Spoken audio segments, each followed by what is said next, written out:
أعوذ بالله من الشيطان الرجيم. بسم الله الرحمن الرحيم، والصلاة والسلام على أشرف المرسلين سيدنا مولانا وشفيئنا محمد وعلى آله وصحبه أجمعين.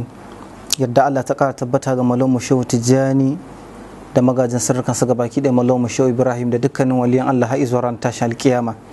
To alhamdulillah, wannan karan abin da nake ta ƙara janyo hankalin 'yan uwa da ba da shawara, ko kuma in ce wannan wani lamari ne da ya zama dole ko ba komai bisa dogaro da umarnin Allah, ku anfusakum wa ahlikum nara.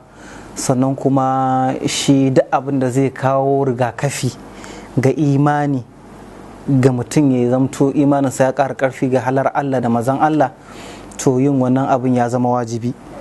To don haka 'yan uwa, abin da nake ƙara jawo hankalin al'ummar musulmi musamman Tijjana almajiran Shehu Ibrahim shine ya zamto a makarantunmu tun daga kan ibtida'iyya har zuwa sanawiyya, ma'ana firamare har zuwa secondary, ya zamto mun sa wato ainihin a cikin syllabus namu na gwamnati to mu shigar da karatun ɗariƙa.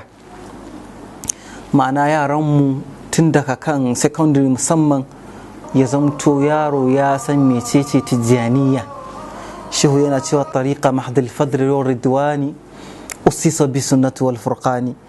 Dariƙa ce ta tsantsar falala da yadda Allah, kuma an yi foundation ɗinta ne, an kafa asas ɗinta ne da kitabu sunna. Amma me ta yaya za a yi mu gane an kafa dariƙa ta kitabu sunna? Ba za mu gane haka ba sai an tsaya an yi karatu 100%. Kasancewar zamani da muke ciki zamani ne na haɗari, ba mu da kuɗi da zai ke zamto ake turo mana da ƙasashen waje. Yahuda ba sa turo mana kuɗi da za mu dinga sa karatukan a kafafen yada labarai ko kuma gidajen TV. Ba mu da gidan TV ma tsayayye, duk wasu abubuwan da isar da sako ba mu da shi. Da haka ina ƙara jawo hankalin 'yan uwa a cikin wato ainihin makarantu namu musamman secondary, duk yaro a sa su san mecece tijjaniya a ilimance. Tun da hujja ake bukata, to yaro ya taso da hujja.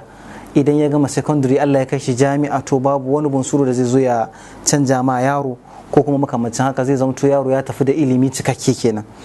Amma idan ya zamto muka ci gaba da yin sakaci da abubuwan da bai kamata a yi sakaci da su ba, irin wa'innan abubuwan, to zai zamto abubuwan ba su yi mana daɗi ba, saboda za mu tsinci kai ba yadda ake so ba. Zai zamto yara sun taso ba akan tafarkin da ya dace ba, wannan lamari na sufanci da Allah ya zaɓe mu a kai.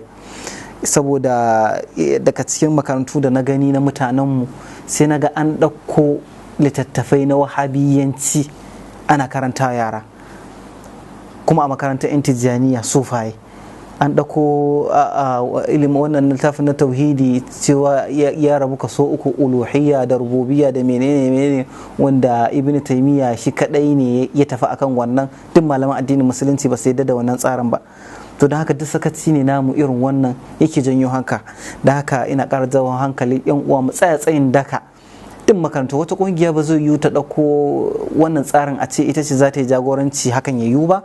Amma in wannan sako ya isa gare ka, na san akwai 'yan uwa da suke kan wannan tsarin. It's very very important, muhimmin lamari ne a kankin kanka. In ka ji sako ya isar da kai, wasu kuma suna nan kan wannan tsarin, su ƙara tabbata akan wannan tsarin. Idan baka kan wannan tsarin ka je wannan sakon, to ku yi kokari ku shugabannin makaranta, komai kankantarta komai girmanta, ya zamto kun farar da wannan tsarin. Ko yaya a shigar da wani littafi da ya zamto ya tattare ma'lumat da kuma hujjaj na ilimin ɗariƙar